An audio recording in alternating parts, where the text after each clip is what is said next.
그리스도 안에서의 평안이 진짜 평안입니다. 그리스도 밖에서는 평안이 아니에요. 그리스도 밖의 인생들에게는요, 재앙과 저주가 끊임없이 공격을 해봅니다.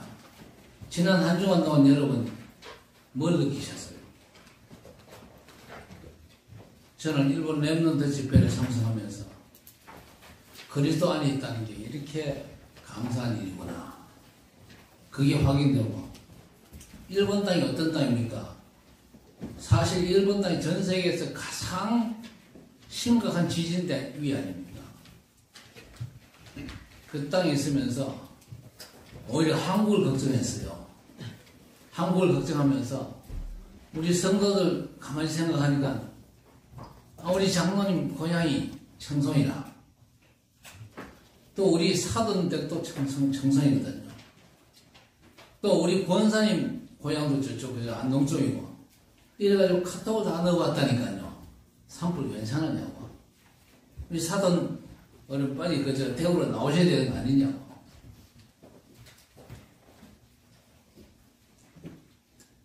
그 뭐 처음에 의사에 산불이 났을 때 그 뭐 대수롭지 않게 생각을 했었을 거예요. 그런데 그게 번져가지고 바람을 타고는요, 안동으로, 청성으로, 영덕으로, 중북부 이북 지역을요, 초토화했잖아요. 홀라당 타버리고, 집도 타버리고. 그래서 넘긴 할아버지가 내가 넘도록 살았는데 이날은 처음이라고. 막 불똥이 날아다니고, 저 영덕 바닷가에도 불똥이 날아와가지고 바닷가에 배도 다 타버리고. 감당할 수 있습니까? 감당 못하는 거예요. 목요일 아침 딱 돼가지고 유튜브 들어가 보니까 바람 방향이 바뀐다 그래요. 폭풍이 불면은 군위도 위험하다 그래요. 군위가 위험하면 803으로 불이 날아올 수 있잖아요. 803 불 붙으면요, 우리 동네도 위험할 수 있거든요. 우리 예배당도 불탈 가능성이 있다. 그래가지고 금요일 아침에는요, 저녁 비행기로 우리 나가자. 이래가지고 저녁 비행기도 알아봤다니까요. 알아보니까 이 비행기를 바꿀 수는 있는데 가상금이 많이 붙는데요. 그런데 또 다행인 건요, 불이 이제 어느 정도 이제 바람도 잦아들고 해서 불도 끄고 그렇게 됐다. 그래가지고 예정대로 나가자 그렇게 됐습니다만요. 일본에서도 가슴이 콩닥콩닥 하더라고요. 기도가 절로 되더라고요. 그런데 또 보니까 저 미얀마에 또 7.7 엄청난 강진이 벌어졌네요. 보니까요, 빌딩 전체가 한꺼번에 무너져 버려요. 구조 활동도 아직까지 못하고 있어요. 왜냐? 장비가 없어가지고. 사람들이 손으로 이렇게 사람을 구출하는데 제가 구출되겠습니까? 보니까요, 10,000명 이상의 사망자들이 나올 수가 있다. 여러분, 암만 과학 문명이 발달해도 이 세상은요, 성령 말씀대로 되어집니다. 성령 뭐라고 말씀했습니까? 말세에 고통하는 때가 이르리니. 하나님의 말씀을 예서로 생각하지 마시기를 바랍니다. 오늘도 말씀 받으면서 그냥 주일날 예배 참석 안 하면 또 목사님 눈총 주고 그러니까 와서 앉아 있는다. 그따고 생각하고 앉아 있지 마세요. 그게 망할 생각입니다. 그래서 오늘도 여러분은요, 말씀에 집중하셔야 됩니다. 왜냐? 우리 모두 한 사람 한 사람에게 하나님께서 강단을 통해서 주시는 말씀입니다. 김 목사의 설교 아닙니다. 오늘 말씀을 하나님 내게 주시는 말씀이다. 이렇게 받지 못하면 여러분 미래 없어요.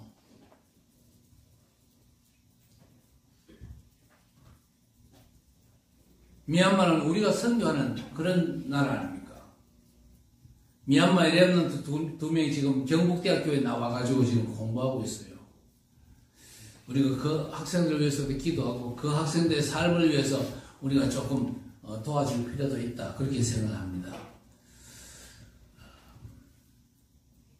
말세에 고통하는 때가 반드시 온다니까요.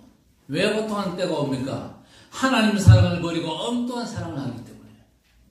하나님의 그리스도를 외면하고 세상과 세상 것들을 너무 사랑하기 때문에.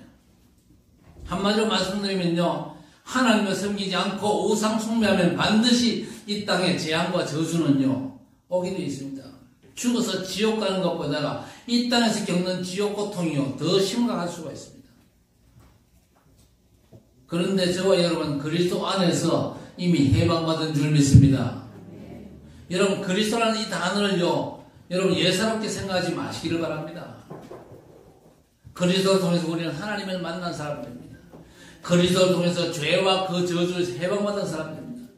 그리스도로 말미암아 우리는요 사단과 그 손에서 벗어난 자들입니다. 자유자들이거든요. 이 땅 사는 동안 이제는요 딴 거 없습니다. 그리스도 안에서 하나님의 절대 언약이 나를 통해서 성취되게 하옵소서. 그 기도만 하면 하나님의 세밀한 인도를 받게 될 것이고 그 기도 속에서 하나님의 뜻을 감당하는 전도자로서 세계복음화 2379 5천종족 살리는 자로 하나님께 쓰임을 받을 수가 있는 것입니다. 그래서 여러분 한 주간도 그냥 살지 말고 한 주간도 24 예배 속에 사시기를 바랍니다. 한 주간도 24 그리스도 안에 있음이 확인되어지시기를 바랍니다. 그래야 재앙과 저주에서 나를 지켜낼 수가 있는 거예요. 교회만 왔다 갔다 한다고 됩니까? 안 됩니다. 교회 왔다 갔다 하는 것은요 종교생활일 수 있습니다. 우리가 말씀 안에서 복음 안에서 더 정확하게 그리스도 안에서 하루를 살아가야 될 것입니다. 자, 그런데 오늘 성경은요 죄에 대해서 자꾸 말씀을 하시거든요. 본문에서 계속 죄를 말씀하십니다. 여러분 6장 전체의 말씀이 무슨 말씀이냐? 저와 여러분 그리스도 안에 있는 저와 여러분은요 이제 죄에 대해서 죽은 자라는 겁니다. 죄에 대해서는 끝났다. 그래서 죄에 대해서는 감각이 전혀 없는 자가 되어야 될 것입니다. 죄에 대해서 너무 감각이 살아있으면 그 사람은 심각한 사람입니다. 나는 이제 그리스도 안에서 죄에 대해서는 죽었다. 그렇게 생각하시기를 바랍니다.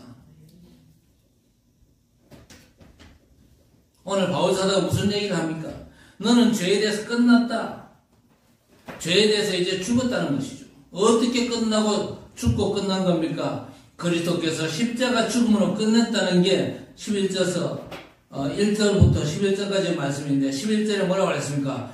이와 같이 너희도 너희 자신을 죄에 대하여는 죽은 자요 그리스도 예수 안에서 하나님께 대하여는 살아있는 자로 여길지어다 그랬습니다. 죄에 대해서는 나는 죽었다. 받아봅시다. 죄에 대해서는 죽었다. 감각이 없다는 얘기입니다. 죄에 대해서 감각이 살아가는 사람은요 문제가 많죠. 감각이 자꾸 살아가지고 죄 짓는 일이 빠르고 그러면요 그 사람은 죄의 종입니다. 그러면 그 인생 전체가 죄에게 공격을 당할 수가 있죠. 죄에 대해서는 죽은 자고 그리스도 예수 안에서 하나님께 대하여는 살아있는 자로 여길지어다.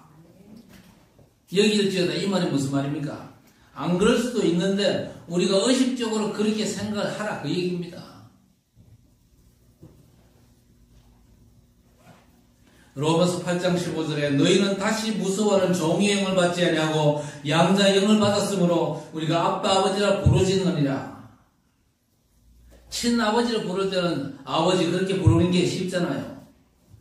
그런데 양자가 딱 되면요 처음에는 엄마 아빠 부르는 게 쉽지 않습니다. 안 돼봐서 잘 모르겠죠. 양자 새엄마나 새아빠가 들어갔다 칩시다. 법적으로는 그 두 분이 이제 부부 아닙니까? 그러면요, 내게는 엄마하고 아빠하고 그러지 않습니까? 근데 처음에는 엄마, 아빠 소리가 쉽게 안 나오죠. 예수 그리스도 그분은요, 하나님의 친아들입니다. 우리 아버지하고 나와의 관계는 아니거든요. 예수님은 원래 하나님이십니다. 우리의 구원을 위해서 인간의 몸을 입고 이 땅에 오신 하나님의 친아들입니다. 우리는 친아들이 아닌 인간이잖아요. 그런데 하나님께서 우리를 아들로 삼으려니까 양자로 삼으신 겁니다. 그래서 하나님은 아버지라 부르기가 처음에는 서먹서먹합니다. 어떤 사람은요, 새신자가 복음 받고 예수님 구주로 영접했어요. 기도 따라해라. 하나님 아버지. 아버지를 못 불러. 왜냐, 한 번도 하나님을 아버지가 불러본 적이 없거든. 하나님 아버지 부르라. 그러면요, 어떤 경우는요, 부르려고 애를 쓰는데 안 나오는가 봐. 그러다가 킥킥 웃기도 하고 막 그래요. 그러나 법적으로는 아버지 맞잖아요. 그래서 하나님을 아버지라 여길지어다. 여러분, 하나님은 친아버지로 여기시기를 바랍니다. 그래야 돼요. 왜? 양자와 친아들은 법적으로 동일한 자격자랍니다. 그렇죠? 친아들하고 양자로 드린 아들하고 차별하면 법적으로 문제가 돼요. 그래서 로마서 8장 16절에 성령이 친히 우리의 영과 더불어 우리가 하나님의 자녀인 것을 증언하시나니 자녀이면 또한 상속자고 하나님의 상속자요 그리스도와 함께한 상속자니 우리가 그와 함께 영광을 받기 위하여 고난도 함께 받아야 할 것입니다. 그랬습니다. 자, 성경이 자꾸 죄 얘기를 하죠. 우리가 죄인임을 일단 밝히는 게 목적입니다. 그런데 오늘 본문에서는요, 죄에 대해 죽었다고 죄에 대해서 끝난 걸 강조하고 있습니다. 그리스도 죽음으로 우리가 죄에 대해서 죽었거든요. 그리스도 함께 죽고 그리스도 함께 살아난 겁니다. 그래서 여길지어다. 안 믿어지거든. 안 믿어져도 그렇게 여겨라. 왜? 친아들이나 양자나 다 법적으로는 혈이 같다는 걸 말씀하십니다. 두 번째는 뭐냐? 이제부터 죄에는 절대 영향받지 말고 죄의 권세에 절대 매이지 말라는 겁니다. 결국 죄가 나를 지배치 못하게 하라는 것이죠. 그게 12절과 14절에 있는데 그러므로 너희는 죄가 너희 죽을 몸을 지배하지 못하게 하여 몸의 사욕에 순종하지 말고 또한 너희 지체를 불의의 무기로 죄에게 내주지 말고 오직 너희 자신을 죽은 자 가운데서 다시 살아난 자 같이 하나님께 드리며 너희 지체를 의의 무기로 하나님께 드리라 그랬습니다. 그러면 죄가 너희를 주장하지 못하리니 이는 너희가 법 아래 있지 않고 은혜 아래 있음이라 그랬습니다. 여러분, 이 말씀은요, 죄 짓지 말라는 말씀도 됩니다만은요, 14절에 죄가 너희를 주장하지 못하리니 이는 너희가 법 아래 있지 않고 은혜 아래 있음이니라. 죄의 종이 되지 말라는 것이죠. 하나님께서 뭘 말씀하십니까? 하나님 나라에 속한 자로서 하나님 나라의 법을 따라 살아야지 왜 세상 나라를 지배하는 사단의 법에 매여가지고 사느냐? 그 책망입니다. 자식이 밖에서 맞고 들어왔다. 그러면 부모가 어떻게 합니까? 일단 왜 맞고 댕기냐? 그러면서 애를 책망하잖아요. 그렇죠? 가장 내가 원수가 앞에서 그걸 합니까? 그건 아주 미련한 부모요. 지혜로운 부모는요, 왜 맞고 댕기냐? 애를 먼저 책망을 합니다.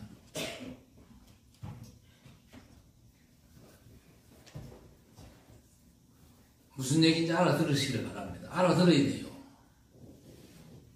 죄의 법, 사망의 법에 매여서 살지 말라 그 얘기입니다.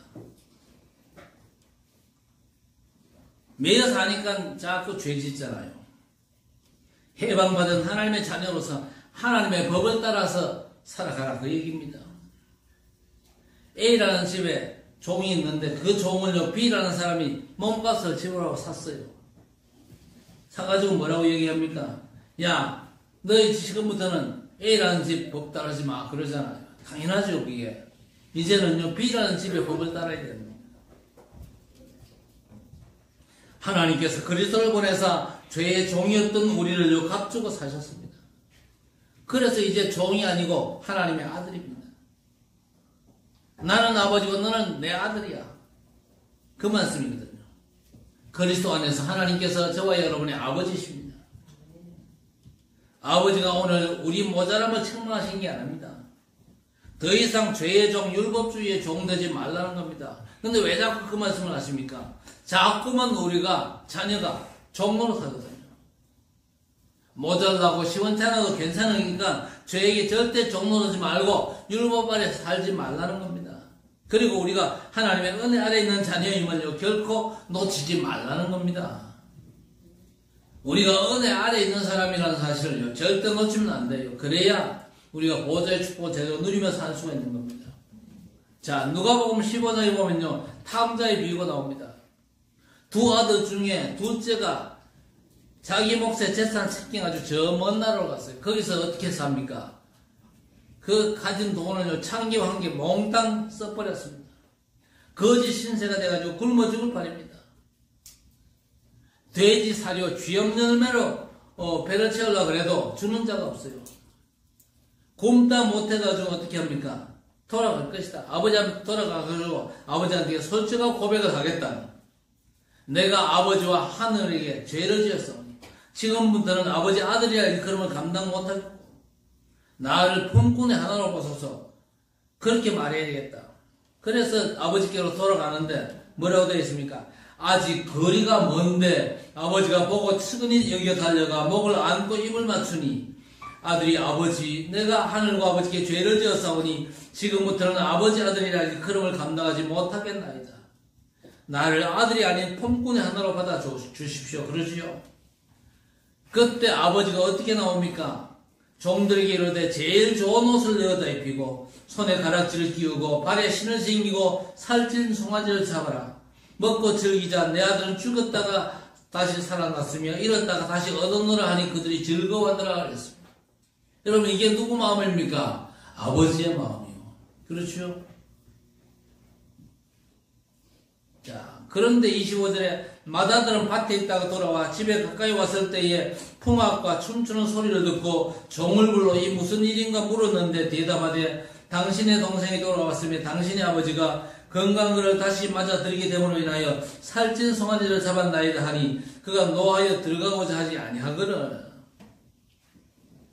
뭐 여러분도 그렇겠죠. 동생이 아버지 재산 챙겨가지고 나가서 다 써버리고 거짓 신세 또 돌아왔는데 아버지가 잔치를 벌인다. 그거를 그저 인정하겠습니까?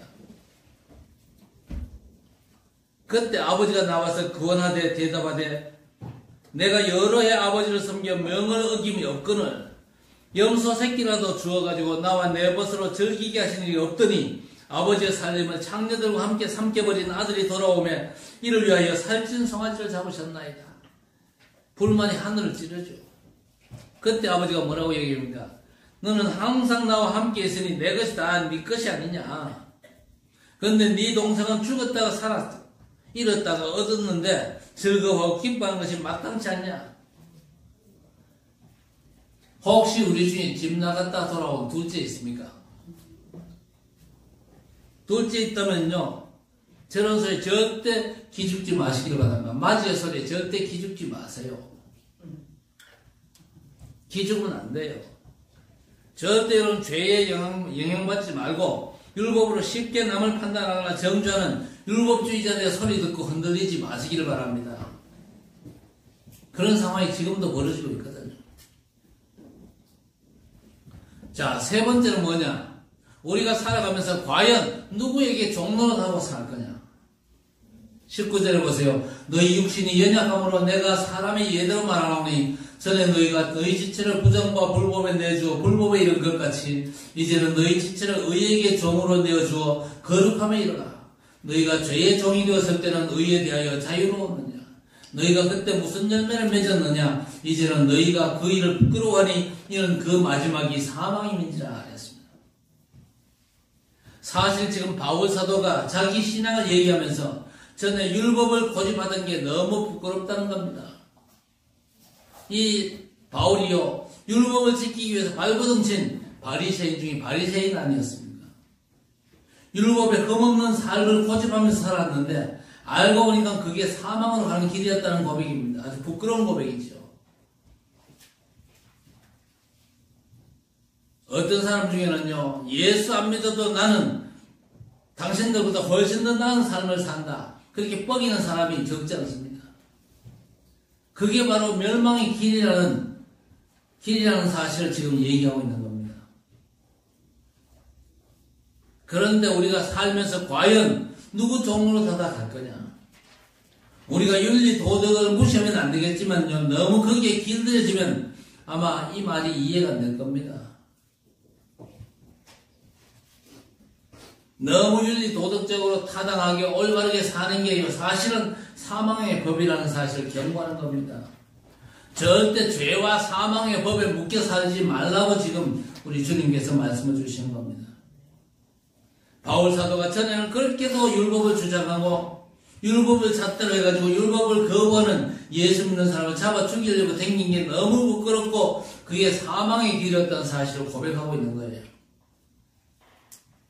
또 이런 사람 있잖아요. 나는 법 없어도 살만한 사람이다.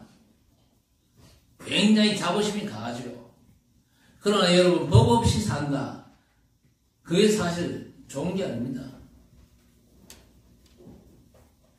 법이 없어도 내가 이만큼 훌륭하게 살았다. 그렇게 폼 잡는 건데, 그런 폼 잡으면요, 우리 하나님 굉장히 싫어하시거든요. 법이 있기 때문에 도무지 내가 법 앞에 서보니까 나는 소망이 없는 존재다. 그래서 나는 오직 하나님의 그리스도를 붙잡아야 산다. 그래야 사는 거지. 법 없어서 산다는 이 주장은요, 망하는 길로 가는 것입니다. 우리가 죄를 많이 지었건 적게 지었건요, 하나님께는 똑같은 수준입니다. 그래서 예수님이 뭐라고 말씀했습니까? 병든 자에게 라야 의원이 있을 때 있지 건강한 사람이 의원이 있을 때 없다 그랬습니다. 나는 병들지 않은 사람이야. 이 사람은요, 영적 의원 대신 그리스도가 필요 없다는 소리입니다. 그러나 죄를 많이 지었거나 적게 지었거나 하나님 보실 때는 가치없는 논란이거든요. 이 땅을 살아가고 있는 모든 인간은 싹 다 그리스도가 너무나 절실한 죄인들입니다. 모든 인간에게 그리스도가 필요 없다. 그 인간이 진짜 소망이 없는 인간이에요. 그리스도 없는 인간은요, 재앙과 저주를 피할 길이 없어요. 죽어서 지옥 간다. 당연하지만요, 이 땅에서도 지옥 같은 삶이 반드시 따라옵니다.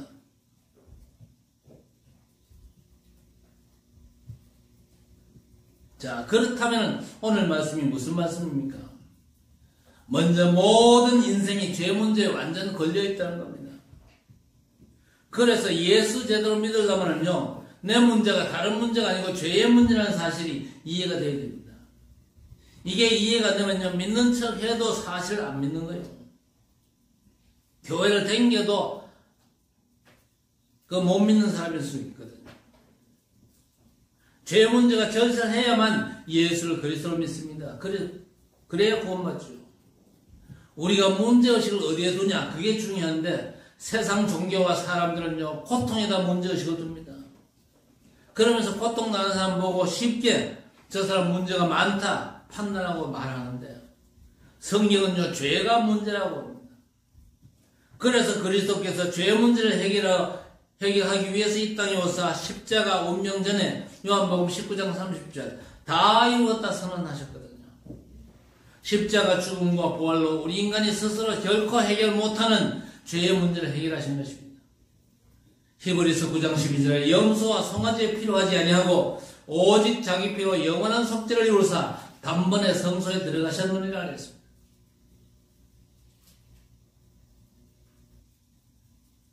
심각한 이 원죄 문제, 자범죄를 포함해서 인간 모든 문제를 한 단어로 압축시키는 걸 죄라 그런다는 사실이 인정되어야 될 것입니다.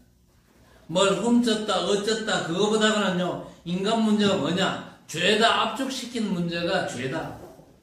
그리스도께서 십자가 지시고 부활로 다 끝낸 다 이루었다는 이 엄청난 선언이 중요한 거죠.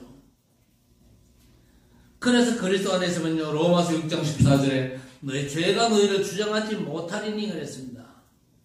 왜 그렇습니까? 너희가 법 아래 있지 않고 은혜 아래 있기 때문이라고 그랬습니다.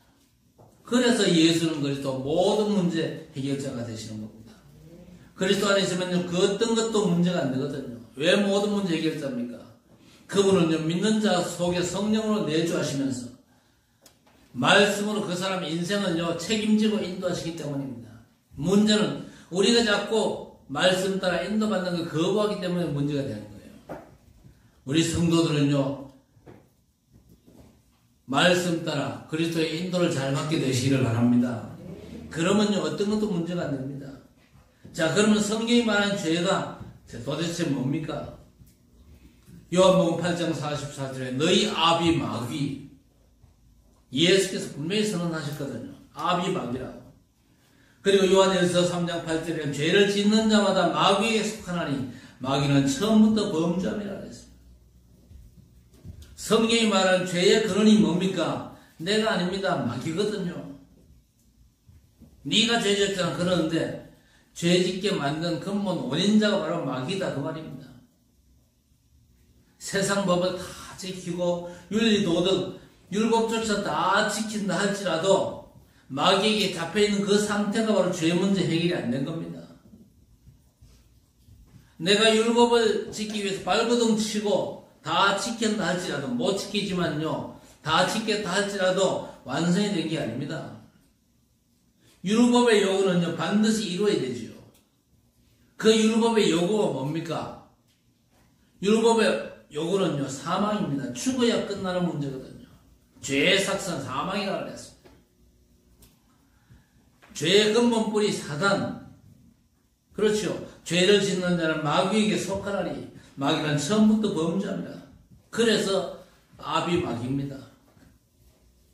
로마서 5장 12절에 한 사람으로 말미암아 죄가 세상에 들어오고 죄로 말미암아 사망이 들어갔나니 죄와 사망은요 동전의 양면입니다. 사망이 모든 사람에게 왕노릇하는 상태가 바로 죄거든요. 에베소 2장 1절에 죄와 허물로 죽었던 너희 그랬습니다. 그 죽은 상태, 우리 인간의 영은 사단이 지배함으로 해서 세상 풍속을 쫓고 공중권세자들을 따라서 우상 숭배합니다. 그래서 귀신 상임에서 죽은 조상이 귀신대 왔다고 쏘가서 제사하잖아요. 쏘가서 제사하는 겁니다. 그 죽은 조상이 아니거든요. 원래 귀신입니다. 혹시 아직도 제사 지내는 분 계십니까? 잘 아셔야 됩니다.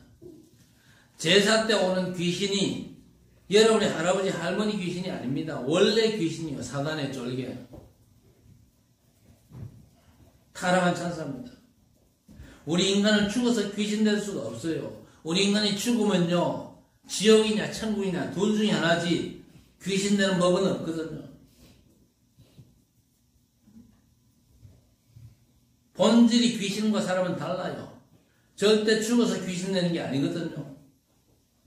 원래 마귀 쫄개 귀신이 속입니다. 절대 속지 마시길 바랍니다. 영이 사탄의 지배를 받고 있으니까 세상 풍속을 쫓고 공중권세를 잡은 자를 따를 수밖에 없는 겁니다. 그리고 지금 불순종의 자녀들 가운데 역사하는 영이 바로 죄의 본질이에요. 그런데 에베소 2장 16절 이하에 그는 우리의 화평이신지라 둘로 하나를 만드사 원수된 것 곧 중간에 막힌 담을 자기 육체로 허시고 법정으로 된 계명의 율법을 폐하시니 이는 이 둘로 자기 안에서 한 새 사람을 지어 화평케 하시고 또 십자가로 그 둘을 한 몸으로 하나님과 화목하게 하려 하심이라 그랬습니다. 원수된 것을 십자가로 소멸해 하시고 왜 원수가 됐습니까? 죄 때문에 하나님과 우리 사이가 원수되었잖아요. 그런데 그리스도께서 십자가로 이 원수된 걸 화목시켰습니다. 원수 관계가 끝났다 그 말입니다. 로마서 5장 10절에 우리가 아직 원수 되었을 때 하나님과 원수 관계가 바로 죄거든요. 성경이 자꾸 죄 얘기를 왜 하냐?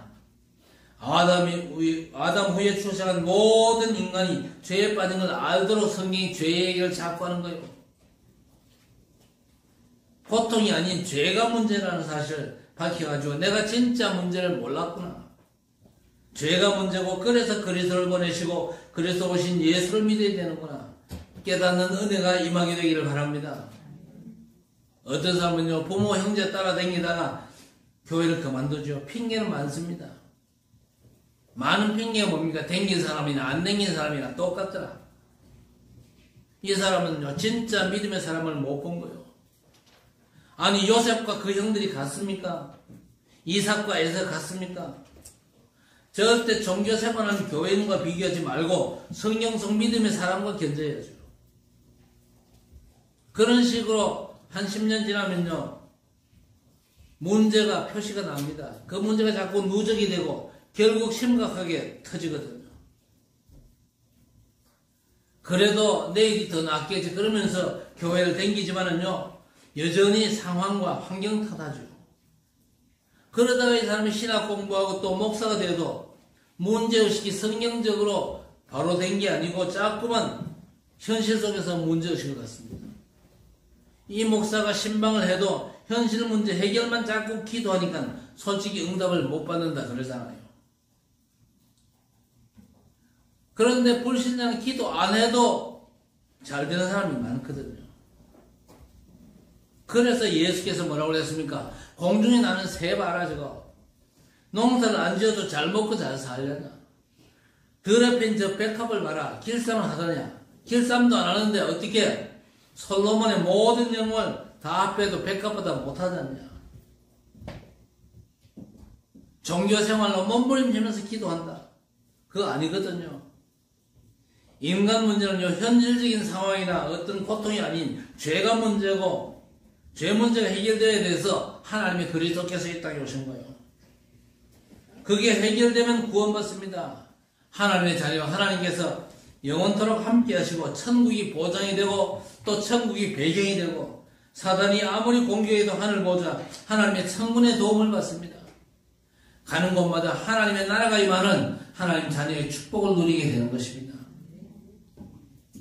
그런데 두 번째 죄를 오해하는데 어느 정도냐. 유대인들이요 율법 못 지킨 걸 죄라고 오해를 합니다. 그런데 사실 율법 이전에 죄가 있었잖아요. 율법은 하나님께서 모세에게 주셨는데 어떻게 율법이 죄 문제를 해결합니까? 못하거든요. 그런데 율법은 무슨 기능을 한다고 그랬습니까? 로마서 5장 20절에 율법이 들어온 것은 범죄를 더하게 하려 함이라 그랬습니다. 율법 이전에 죄가 들어왔잖아요. 에덴 동산에서 죄가 들어왔는데 하나님이 율법이 없으면요 내가 죄인이구나 이걸 못 깨닫거든요. 그래서 율법을 통해서 내가 죄인이구나 이걸 깨닫게 되는 것입니다. 로마서 7장 7절에도 율법이 없었으면 죄를 알 수가 없다 그랬습니다. 우리 꼬락서니를 확인할 수가 없다 그 얘기거든요. 그래서 율법은요 우리에게 거울의 역할을 하는 겁니다. 거울로 나를 쳐다보니까 내 안에 바로 살인도 있고 간음도 있고 탐심이 보이거든요. 그게 안 보인다 교회 올 필요가 없잖아요. 교회는 영적인 병원입니다. 아프지도 않은데 왜 병원을 옵니까? 병원 갔더니 의사가 당신 배에 종양이 있어. 어떡합니까? 어떻게 해야 됩니까? 물어봐야죠. 아니 내게 왜 종양이 있어? 그러면요 병원 갈 필요가 없잖아요. 교회는 영적 병원입니다. 그리고 율법은 거울이거든요. 그 거울을 통해서 나를 쳐다보니까 내 속에 살인이 있었네. 그런 게 없어요. 놀고 있는 사람입니다. 율법으로 해서 우리 안에 죄가 있는 게 확인되잖아요. 그래서 바울 사도가 뭐라고 고백합니까? 예수 그리스도의 종 나 바울을 사도로 부르심을 받아 하나님의 복음을 위하여 택정함을 입었으니 하나님께서 예수 그리스도로 말미암아 복음 때문에 나를 특정하셨구나. 그리고 이 복음으로 너희를 능히 견고하게 하실 지혜로우신 하나님께 예수 그리스도로 말미암아 세세무한으로 영광을 돌릴지어다. 율법을 지키지 못한다고 그 사람이 죄인입니까? 물론 맞습니다. 그 사람만 죄인입니까? 나도 죄인이잖아요. 율법은요 죄를 깨달으라고 준 거울입니다. 율법이 살인하지 말라 그러지 않았으면요 우리에게 살인죄가 있다는 걸 못 보고 망하거든요. 그 죄를 봤기 때문에 하나님의 그리스도 앞에 나아가서 십자가를 붙잡을 수 있는 겁니다. 그래서 율법은 우리를 그리스도께로 인도하는 몽학선생이라고 바울사도가 분명히 말했습니다. 우리가 애써서 율법을 지키는 것이 율법의 완성입니까? 아닙니다. 율법의 요구는요 다 지켜야 돼요. 그런데 그 율법의 요구가 뭡니까? 로마서 2장 13절에 하나님 앞에 율법을 듣는 자가 의인이 아니요 오직 율법을 행하는 자라야 의롭다 하심을 얻으리니 그랬습니다. 율법은요 행함으로 의로워집니다. 그런데 율법의 행함이 뭡니까? 죄의 삭선 사망이요 그랬거든요. 율법의 행함은 결국 죽는 겁니다. 그리스도께서 율법을 행하셨지요. 그게 뭡니까? 죄의 삭스로 죽어야 될 우리 대신에 십자가 죽음으로 율법의 저주에서 우리를 속량하셨어요. 그래서 율법의 욕을 완성하셨는데 우리는요, 율법을 완성시킨 그리스도께로 돌아가는 회개를 해야 됩니다. 내가 이런저런 죄를 지었습니다. 그 회개도 필요하지만요, 더 본질적인 회개는요, 우리 대신 죽어주심으로 말미암아 율법을 완성하신 그리스도께로 돌아가는 게 진짜 회개입니다. 그래서 마가복음 10장 45절에도 인자가 온 것은 섬김받으러 온 것이 아니요 오히려 섬기려 하고 많은 사람을 위한 대속제물로 죽기 위해 오사 율법을 완성하셨다 그랬습니다. 결국 뭡니까? 죄 사함의 열매를 맺어야 돼요. 로마서 6장 22절 23절에 이제는 너희가 죄로부터 해방되고 하나님의 종이 되어 거룩함에 이르는 열매를 맺었나니 그 마지막은 영생이라 그랬습니다. 우리가 다른 사람의 모범으로 사람들이 여러분을 롤 모델로 내가 누구처럼 살고 싶다. 좋지요. 그런데 그 사람이 죄사함 얻지 못하면요, 아무리 훌륭하게 살았어도 신앙생활에 열매는 없는 거예요. 그러니 죄사함의 열매부터 맺으라. 죄사함 받은 또 다른 사람이 여러분 통해 나오기를 주의 이름으로 축복합니다. 그게 전도자의 삶입니다. 자, 그런데 빌립보 2장 12절에 논쟁 구절이 있잖아요. 그러므로 나의 사랑하는 자라 너희가 나 있을 때뿐 아니라 더욱 지금 나 없을 때도 항상 복종하여 두렵고 떨림으로 너희 구원을 이루라. 봐라, 구원을 이루라 그러지 않냐? 예수가 그래서 모든 문제 끝이라고 성경은 구원을 이루라고 그랬는데 시비하는 사람이 있지요. 구원은요, 내가 이루어야 됩니까? 예수께서 십자가 지시면서 내가 다 이루었다 하셨지, 내가 95%만 이루었다, 나머지는 네가 알아서 책임져라 그랬습니까? 그랬으면요, 우리가 5%를 완성하기 위해서 발버둥 쳐야 되겠죠. 그러나 우리는 천주교가 아닙니다. 천주교는 틀린 거거든요. 구원은요, 그리스도께서 완전히 이루신 걸요, 믿음으로 받는 겁니다. 그렇죠? 다 이루었다고 선언하셨잖아요. 우리가 힘쓰고 애써 보탤 게 있습니까?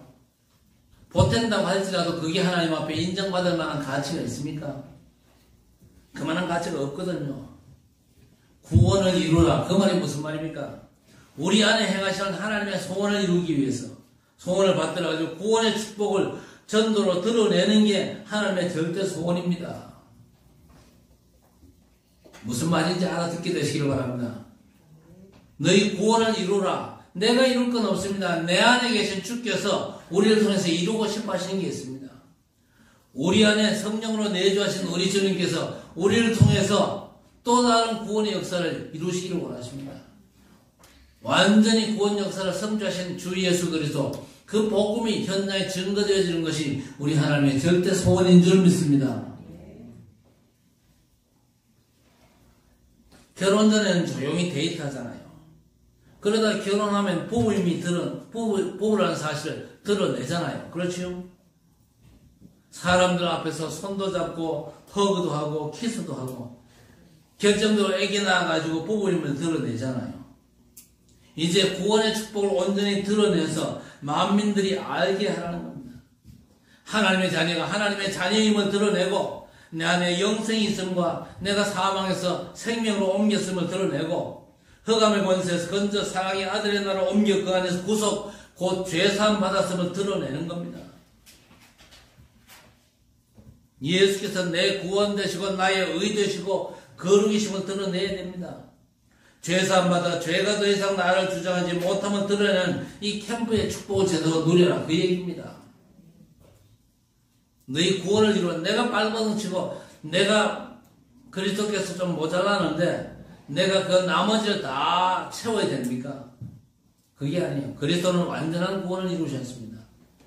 완전한 구원을 이루신 우리 주 예수 그리스도, 그분의 비밀이 나를 통해서 드러나는 겁니다.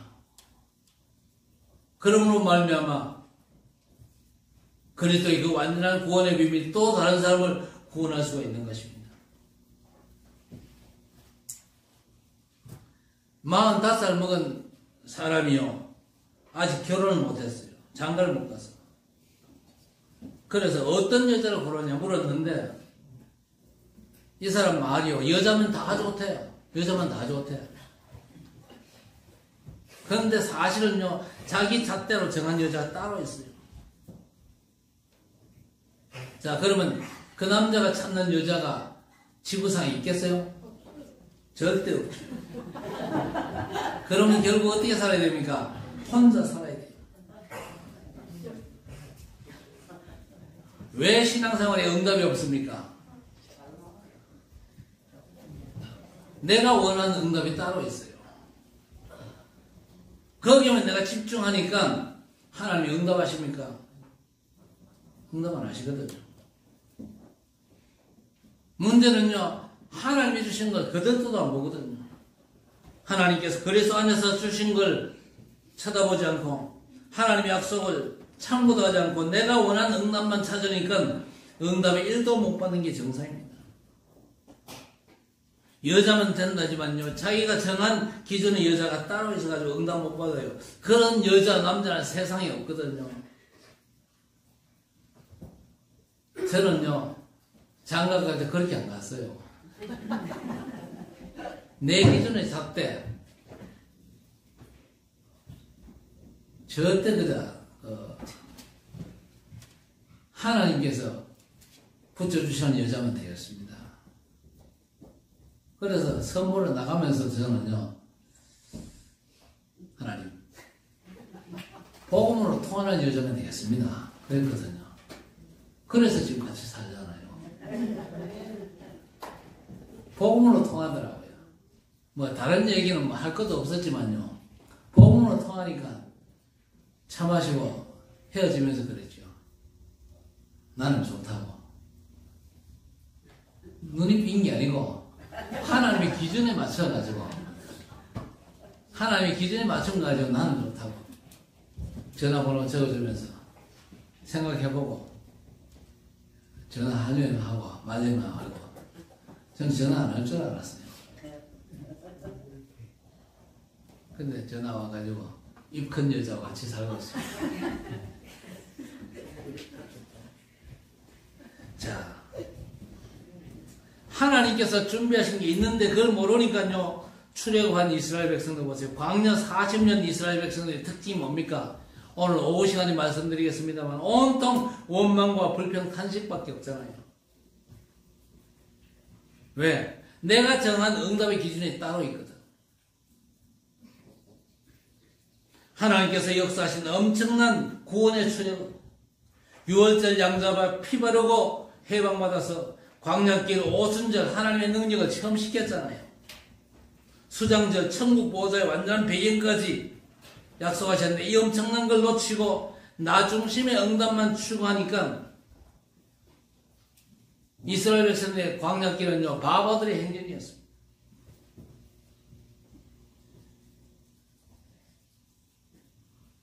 우리의 남은 인생 여전히 광야길 이스라엘 백성들의 바보들 행진되면 되겠어요? 절대 안 되죠.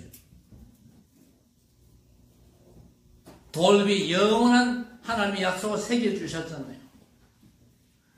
만나 예수 그리스도, 날마다 셈 주시는 하나님의 말씀, 그리고 아론의 쌍난 지팡이, 예배와 집중으로 그 능력 체험하시기를 바랍니다. 여러분이 예배 때 선포되는 메시지가 하나님의 말씀으로 들려야 살아요. 안 그러면 죽거든요. 엄청난 걸 주셨는데 무관심하고 그들도 보지 않으니까 무슨 응답을 받습니까? 그래서 내 기준을 바꾸면요, 응답이 시작됩니다. 여러분, 시작의 기준은요, 그리스도입니다. 완전하고 충분한 복음이지 않습니까? 그리고 그 방법의 기준은요, 그리스도 누림 24입니다. 여러분에게 주어진 24시간 어떤 문제 상황 속에서도 그리스도만을 누리게 되시기를 바랍니다. 그리고 결론의 기준은 뭡니까? 증인들이라는 약속입니다. 증인들이야. 전는 나와 상관없다. 그럼 빨리 천국 가라니까요.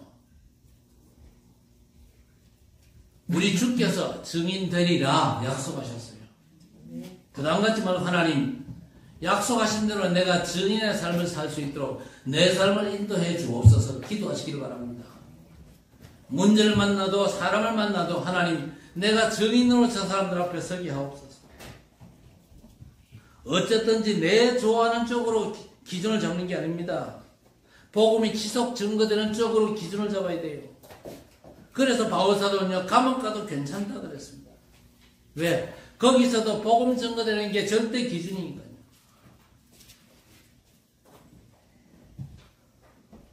우리가 기준을 바꾸면요 그때 주께서 약속하신 것들이 성취가 됩니다. 먼저 그 나라와 그 의를 구하라. 그거 아닙니까? 그리하면 이 모든 것을 너에게 더하시리라.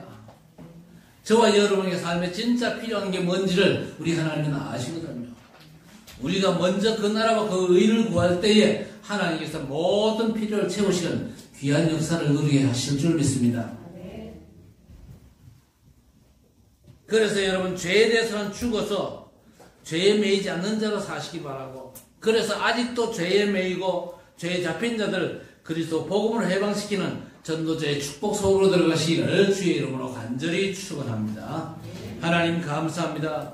그리스도 안에서 하나님의 자녀로 죄에 대해서는 감각이 완전 죽어버리게 하시고 하나님의 소원에 대해서는 아주 민감한 산자로서 받은 구원의 축복을 드러내므로 내주하시는 우리 하나님의 소원을 감당하는 전도자로 승리하는 귀한 삶을 감당할 수 있도록 우리의 삶을 인도해 주옵소서. 예수님의 이름으로 간절히 기도드리옵나이다.